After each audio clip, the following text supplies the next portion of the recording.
April 18, 1942, 0820 hours. USS Hornet, 650 miles east of Tokyo.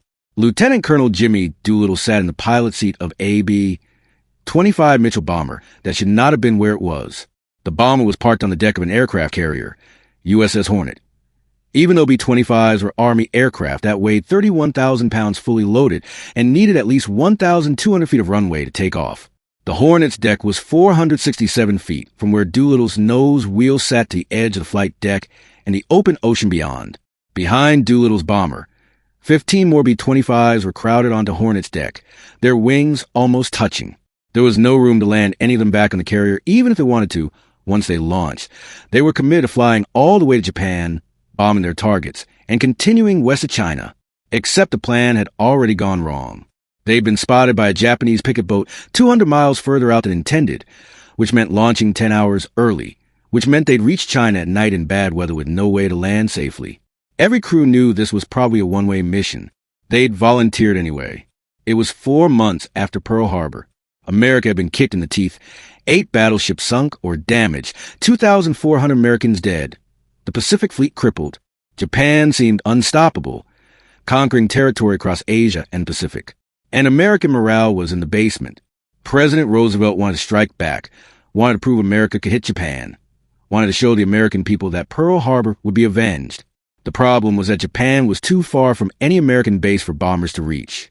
Unless you did something that had never been done before, launch fully loaded Army bombers from a Navy aircraft carrier, fly 650 miles to Japan, bomb Tokyo, and keep flying another 1,200 miles to crash land in China.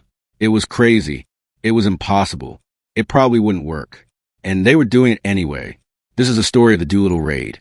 80 men who volunteered for a mission they knew they probably wouldn't survive, who launched 16 Army bombers from a Navy carrier in the middle of the Pacific Ocean, who flew at rooftop level over Tokyo and proved that the Japanese homeland was vulnerable, and who changed the course of the Pacific, where even though they lost every single aircraft and knew they would. December 7th, 1941, Pearl Harbor, Hawaii.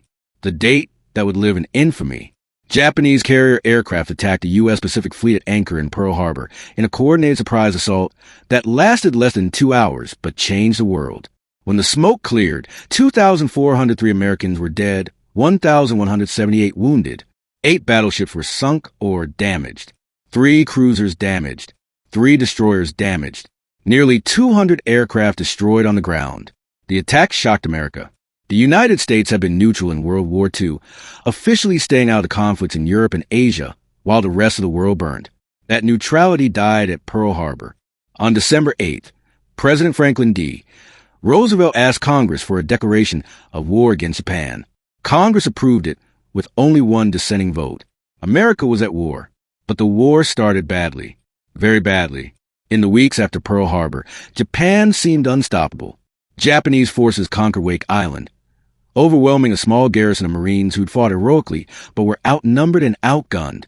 Japanese forces invaded the Philippines, pushing American and Filipino forces into a desperate defense. Hong Kong fell. Singapore fell. The Dutch East Indies fell.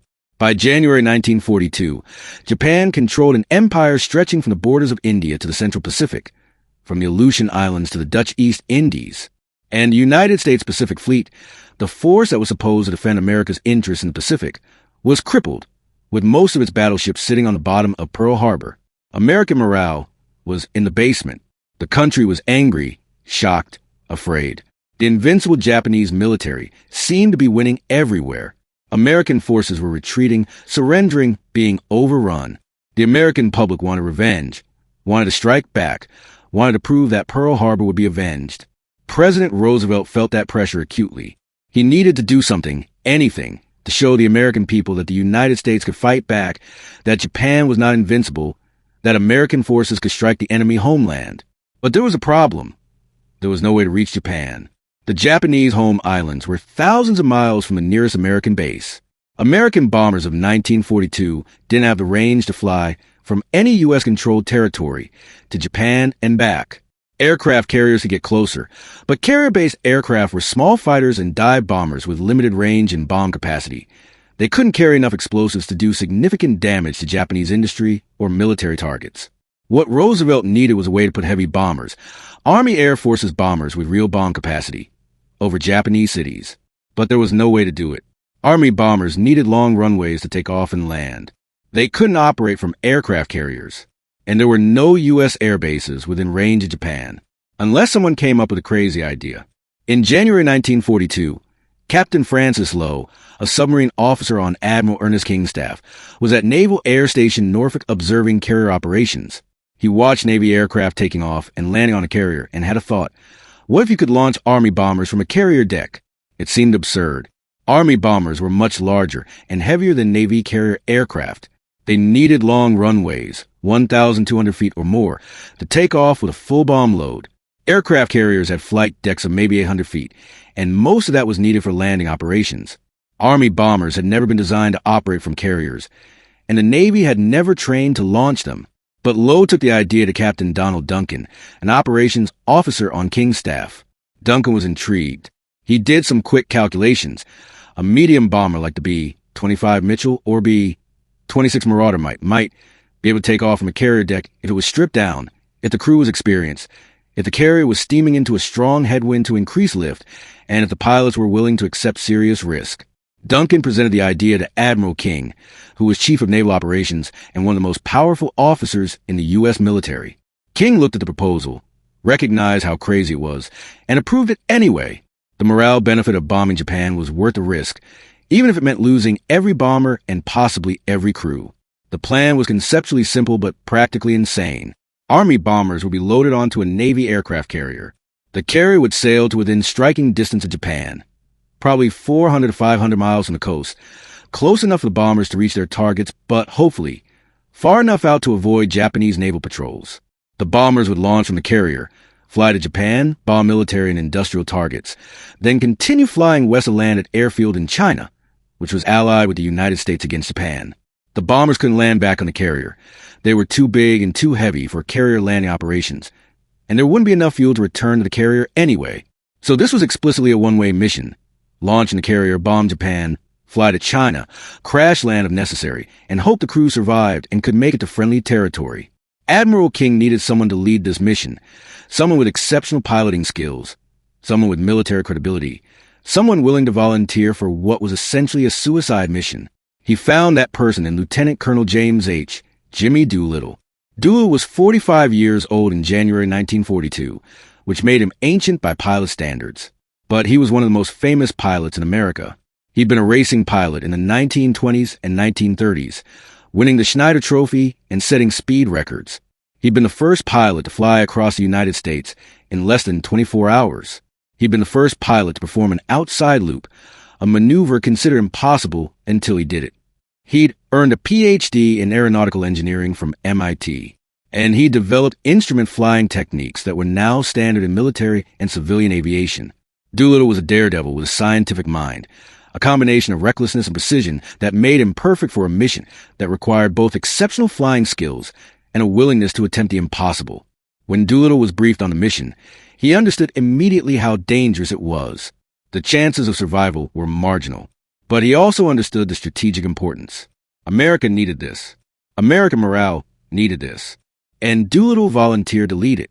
The plan called for 16 bombers, the maximum number that could be crammed onto an aircraft carrier's flight deck, and 80 men, 5 crew members per bomber, pilot, co-pilot, navigator, bombardier, and gunner. Doolittle would personally pilot the first aircraft, leading by example. The aircraft chosen was the B-25 Mitchell medium bomber, named after General Billy Mitchell, an early advocate of air power. The B-25 was a twin-engine bomber, with a crew of 5, capable of carrying 3,000 pounds of bombs and flying about 1,300 miles on a full tank of fuel. It was robust, reliable, and, critically, small enough to fit on a carrier deck with its wings folded. But fitting on a carrier deck and taking off from a carrier deck were two very different problems. A fully loaded B-25 weighed about 31,000 pounds and needed at least 1,200 feet of runway to take off safely. The USS Hornet's flight deck was only about 800 feet long, and much of that would be occupied by the other 15 bombers parked behind the first aircraft. The first bomber to launch would have maybe 450 to 500 feet of deck to build up speed before running out of runway, and either getting airborne or falling into the ocean. It was a terrifyingly small margin for error. To make it possible, the B-25s would be extensively modified. Extra fuel tanks were installed to extend their range to about 2,000 miles, enough to reach Japan from 500 miles out and continue to China. The tail guns were removed to save weight, and because there would be no rear gunners, the crew would be reduced 5. Fake wooden guns were painted black and installed in the tail to fool Japanese fighters into thinking the bombers were still armed defensively. Additional modifications included better bomb sights, extra survival equipment, and diplomatic papers in case crews were forced down in neutral territory. 24 crews volunteered for the mission. They were told only that it was extremely hazardous, that it would require extensive training in short takeoffs and low-level navigation, and that they probably wouldn't be coming back. Every crew volunteered anyway. 16 crews were selected, along with several alternates. Training began at Eglin Field in Florida in March 1942.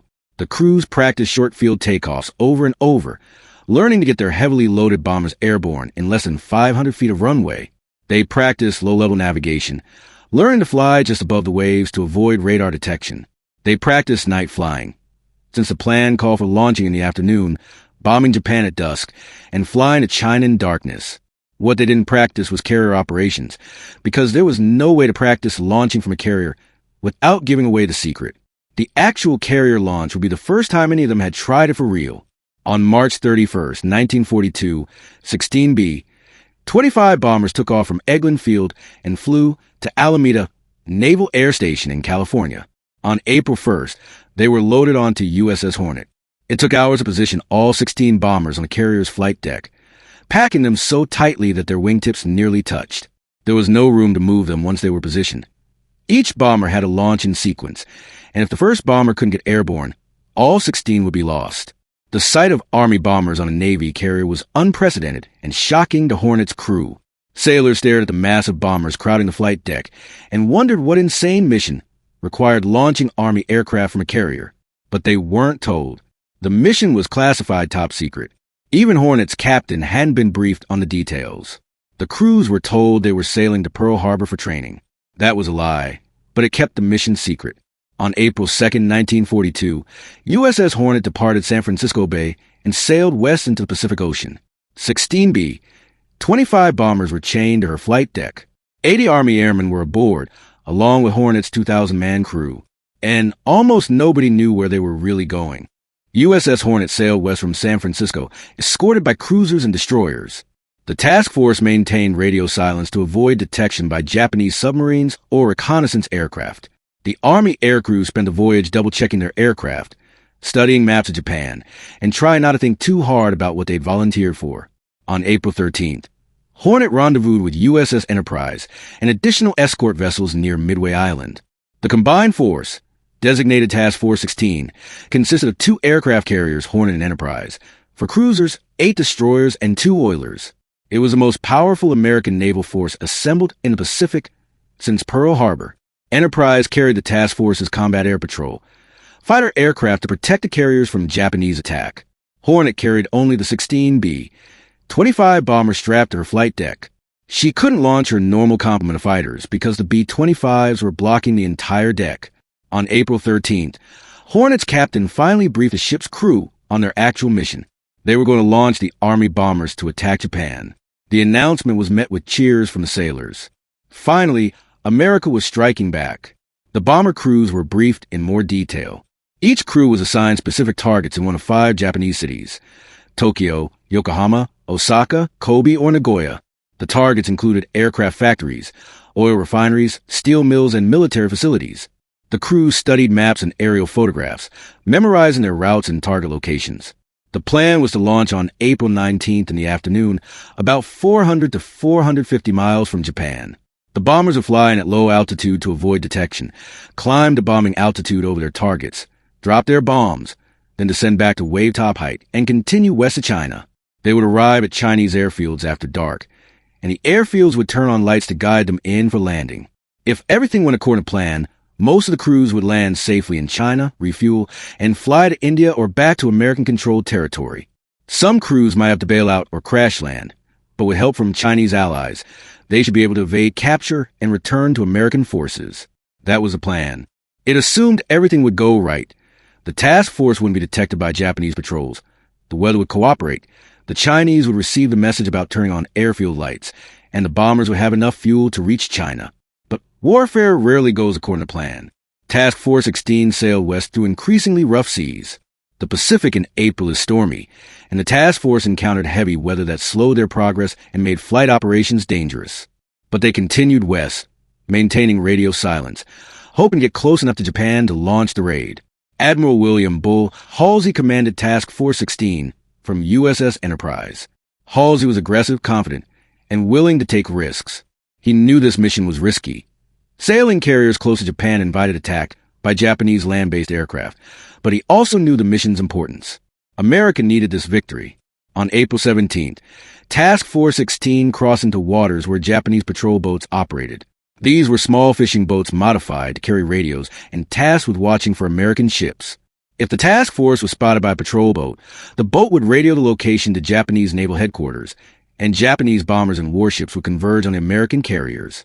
At 0600 hours on April 18th, a lookout on USS Enterprise spotted a Japanese patrol boat about 10 miles ahead.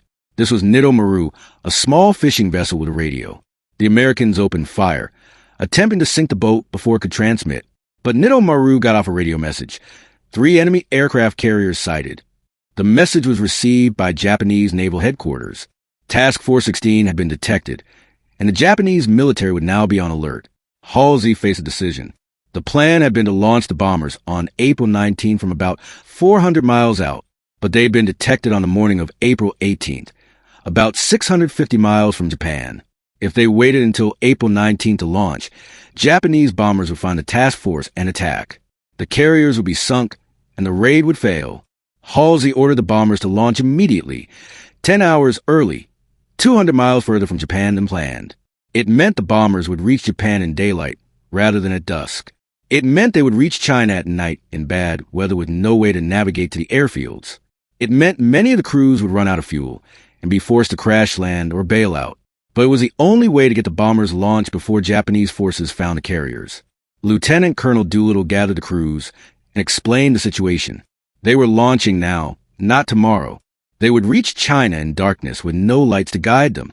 Most of them would probably have to bail out or crash land. The mission had just gotten much more dangerous. Every crew still wanted to go. At 0820 hours, Doolittle climbed into the cockpit of his B-25, aircraft number 1, positioned at the very front of Hornet's flight deck. His co-pilot was Lieutenant Richard Cole. His navigator was Lieutenant Henry Potter. His bombardier was Staff Sergeant Fred Bramer. His gunner was Staff Sergeant Paul Leonard. Hornet turned into the wind and increased speed to maximum to generate as much lift as possible. The deck was pitching and rolling in heavy seas. One moment the bow pointed up toward the sky. The next moment it dropped toward the waves. The deck officer signaled Doolittle to start engines.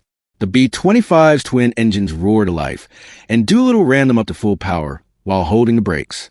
The deck officer watched the pitching deck, waiting for the moment when the bow started to rise. That would give Doolittle an extra boost as the deck pitched upward. The signal came.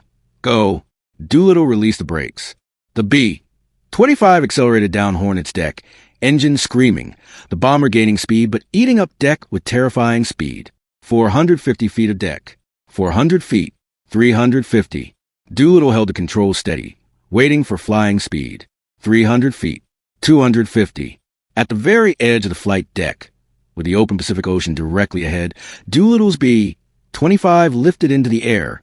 The bomber dropped slightly as it left the deck, losing lift, and for a heart-stopping moment it looked like it would fall into the water. But the engines held power, the wings gripped air, and the bomber climbed away from the carrier, heading west toward Japan. Doolittle's B-25 was airborne. It was 0820 hours on April 18, 1942. Behind him, 15 more B-25 bombers waited their turn to launch into history. One by one, the B-25 bombers launched from USS Hornet. It took about an hour to launch all 16 aircraft, each crew holding their breath as their bomber accelerated down the impossibly short flight deck and either made it into the air or crashed into the Pacific. Every single bomber made it. 16 B-25s, each weighing more than 30,000 pounds fully loaded, each taking off from a deck that was about one-third the length they needed. It was an extraordinary feat of piloting and luck. The bombers formed up loosely and headed west toward Japan, flying low over Pacific waves to avoid detection by Japanese radar. They flew in pairs or small groups, not in formation, because formation flying at low altitude was too dangerous. Each crew navigated independently using compass headings and dead reckoning, knowing that after several hours of flying they should see the Japanese coast ahead. The flight to Japan took about 5 hours. The crews flew at 200 feet above the water, sometimes lower, following the wave tops to stay below radar coverage. It was exhausting flying. Constant attention required to maintain altitude, avoid other aircraft, and navigate toward targets they couldn't yet see. At about 1,215 hours, the first crews sighted the Japanese coast. They climbed to bombing altitude, 1,500 to 2,000 feet, and accelerated toward their targets. Tokyo was completely unprepared for air attack. Air raid sirens remained silent. Civilians went about their daily business. There were no fighter patrols airborne. Japanese commanders had been told about the American carriers spotted that morning, but they assumed the carriers were too far away to launch aircraft. Nobody imagined that land-based bombers could be launched from carriers, because nobody had ever done it before. Doolittle's B-25 approached Tokyo from the southeast, flying at rooftop level. Below, Japanese citizens looked up in shock at the sight of an American bomber flying down the streets of their capital. Some waved, thinking it was a Japanese aircraft. Others recognized the American markings and ran for cover. Doolittle's bombardier released the bombs over Tokyo's industrial district, incendiary and explosive bombs designed to destroy factories and start fires. The bombs fell, and Doolittle turned his bomber west, descending back to rooftop level to avoid anti-aircraft fire. Behind Doolittle, the other 15 B-25s reached their targets. Captain Ted Lawson bombed targets in Tokyo, then headed for China. Captain David Jones hit targets in Tokyo. Lieutenant Bob Gray bombed the Osaka Naval Arsenal. Lieutenant Everett Brick Holstrom hit Yokohama. Lieutenant Edgar McElroy bombed targets in Tokyo. The crews found their targets, dropped their bombs, and turned west for China. The bombing runs were short. Most crews were over their targets for less than 30 seconds, dropping their bombs and getting out before Japanese defenses could respond effectively. That brevity would later inspire the phrase 30 seconds over Tokyo, which became the title of a book and movie about the raid. Japanese air defenses eventually responded, but too slowly and too ineffectively. Fighter aircraft scrambled from airfields around Tokyo, but the American bombers were flying too low and too fast for effective interception. Anti-aircraft guns fired at the bombers, but shooting at aircraft flying at rooftop level from ground positions is nearly impossible. The angles are wrong, and there's risk of hitting buildings and civilians. Some bombers took damage from anti-aircraft fire. None were shot down over Japan. The raid caused limited physical damage. The bombs destroyed some factories, started some fires, and killed about 50 Japanese civilians. Compared to the massive bombing campaigns that would come later in the war, the Doolittle Raid barely scratched Japan's war production. But the psychological impact was enormous. American bombers had struck the Japanese homeland. They had flown over Tokyo, over the imperial palace where Emperor Hirohito lived. The Japanese people, who had been told their homeland was invulnerable, had watched American aircraft bomb their cities in broad daylight. And for the United States, the raid was a massive morale boost. America had struck back. For months after Pearl Harbor, American forces had bombed Japan. The Japanese weren't invincible, but the raid wasn't over. The bombers still had to reach China, and that's where everything went wrong. After bombing their targets, all 16 B-25s turned west toward China, flying low over the East China Sea. The weather was deteriorating. A major storm front was moving in, with heavy clouds, rain, and high winds. Visibility was dropping rapidly. The plan had been for the bombers to reach Chinese airfields at Juzhou, Chuzhou, and other locations in eastern China after dark. The airfields would turn on lights to guide the bombers in for landing. The crews would land, refuel, and continue to American-controlled territory. But the Chinese airfields hadn't received the message to turn on lights. Communication between American and Chinese forces was difficult in 1942, and the message about the American bombers needing emergency landing sites hadn't reached the right people in time. So when the B-25s reached the Chinese coast after flying for more than 12 hours, exhausted and running on fumes, they found nothing but darkness below. No lights, no visible airfields, no way to land safely, and they were running out of fuel. One by one, the B-25s ran out of gas and went down over Chinese territory. Some crews attempted crash landings in darkness, trying to find flat ground or beaches.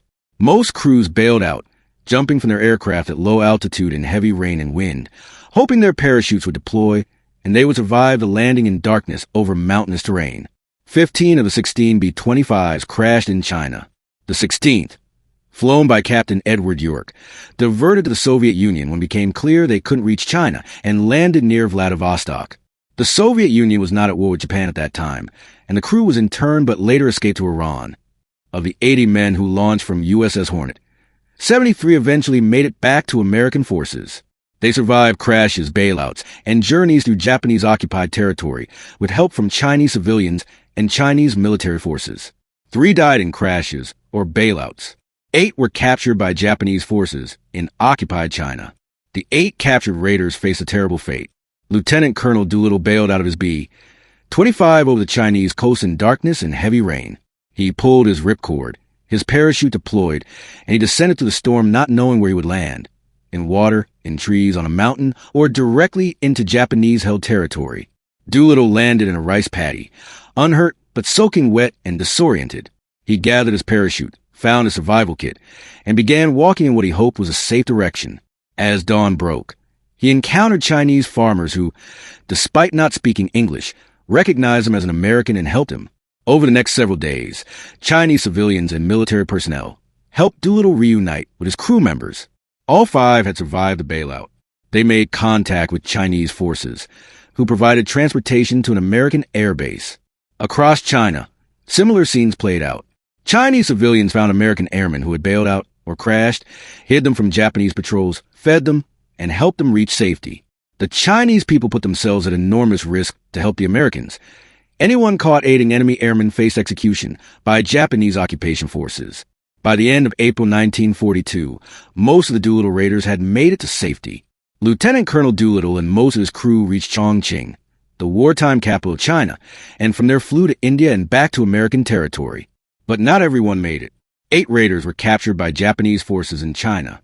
They were Dean Hallmark, pilot; William Farrow, pilot; Robert Hite, co-pilot; George Barr, navigator; Harold Spatz, gunner; Jacob DeShazer, bombardier; Chase Nielsen, navigator; and Robert Meter, pilot.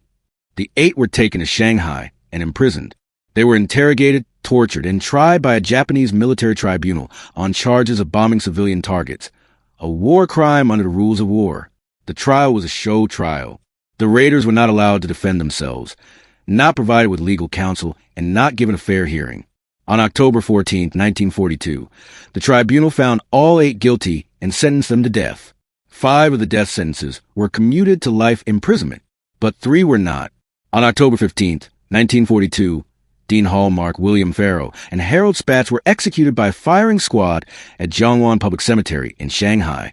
They were buried in unmarked graves. The execution was never authorized by Japanese civilian government. It was carried out by military officers acting without proper authority. It was murder, not a legal execution, and it was a war crime. Of the 5 raiders whose sentences were commuted, 1, Robert Meter, died in prison in December 1943 from mistreatment and disease. The other 4, George Barr, Robert Hite, Chase Nielsen, and Jacob DeShazer, survived in Japanese POW camps until August 1945, when they were liberated after Japan's surrender. The fate of these 8 raiders was not widely known until after the war, but their sacrifice, and the sacrifice of the 3 raiders who died in crashes or bailouts, was part of the price of the Doolittle Raid. There was another price, paid by Chinese civilians.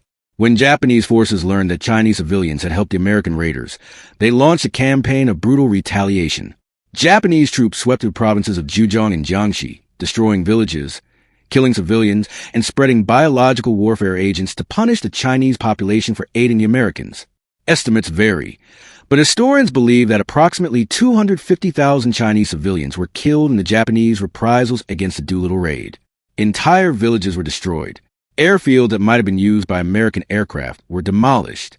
The Japanese military used the raid as justification for collective punishment of the Chinese population. This was the terrible cost of the raid. Limited military damage to Japan, massive casualties inflicted on Chinese civilians, and the capture and execution of American airmen. When Doolittle learned that all 16 of his bombers had been lost and that some crews were captured or killed, he believed the mission was a failure and expected to be court-martialed for losing his entire command. Instead, he was awarded the Medal of Honor. President Roosevelt publicly announced the Doolittle Raid in late April 1942. He told reporters that the bombers had taken off from Shangri-La, a fictional location from the novel Lost Horizon, to keep secret the fact that they'd launched from an aircraft carrier. The name stuck. A later Essex-class aircraft carrier will be named USS Shangri-La in honor of the raid. The American public was jubilant. Finally, America had struck back at Japan. The news dominated headlines, and Doolittle became a national hero overnight. The raid proved that American forces could reach Japan, that the Japanese homeland was vulnerable, and that Pearl Harbor would be avenged. Doolittle was promoted to brigadier general, then to major general.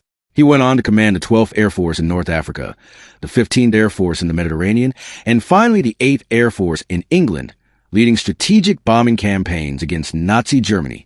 He would retire from the Air Force as a 4-star general, one of the most decorated officers in American military history. The other surviving raiders also received recognition. All were awarded the Distinguished Flying Cross. Some received additional decorations for their actions after being shot down, evading capture, helping other crew members to safety, or surviving captivity. They became known collectively as Doolittle's Raiders or the Doolittle Tokyo Raiders, and they held annual reunions for the rest of their lives. But the raid's most important impact wasn't the medals or the recognition. It was a strategic effect on the Pacific War. The Doolittle Raid convinced Japanese military leaders that the homeland was vulnerable to American air attack. Prior to the raid, Japanese strategy had focused on expanding the defensive perimeter in the Pacific, capturing resource-rich territories, and forcing the United States to negotiate a peace that would recognize Japan's conquests. After the raid, Japanese strategy changed. The military demanded that the defensive perimeter be expanded further to prevent future carrier-based raids on Japan. And Admiral Yamamoto, commander of the combined fleet, decided that the American aircraft carriers had to be destroyed before they could launch another raid. Yamamoto planned an operation to capture Midway Island, a strategic American base in the Central Pacific. The plan was to lure the American carriers into a battle near Midway, then destroy them with overwhelming Japanese naval superiority. With the American carriers eliminated, Japan would be safe from carrier-based raids, and the United States would be forced to negotiate. The Battle of Midway was fought on June 4 to 7, 1942, less than 2 months after the Doolittle Raid. In one of the most decisive naval battles in history, American forces sank 4 Japanese aircraft carriers and killed many of Japan's most experienced pilots. The Japanese Navy never fully recovered from the losses at Midway, and the battle is widely considered the turning point of the Pacific War. And the Battle of Midway happened because of the Doolittle Raid. If the raid hadn't convinced Japanese leaders that they needed to destroy the American carriers immediately, the Midway operation might never have been launched. And if Midway hadn't been launched, the Japanese Navy might have retained its carrier superiority for much longer. So the Doolittle Raid, which caused minimal physical damage to Japan and cost all 16 of its aircraft, led directly to the most important American victory of the Pacific War. The strategic impact was far greater than anyone could have predicted on April 18, 1942. The Doolittle Raiders held annual reunions from 1946 until 2013.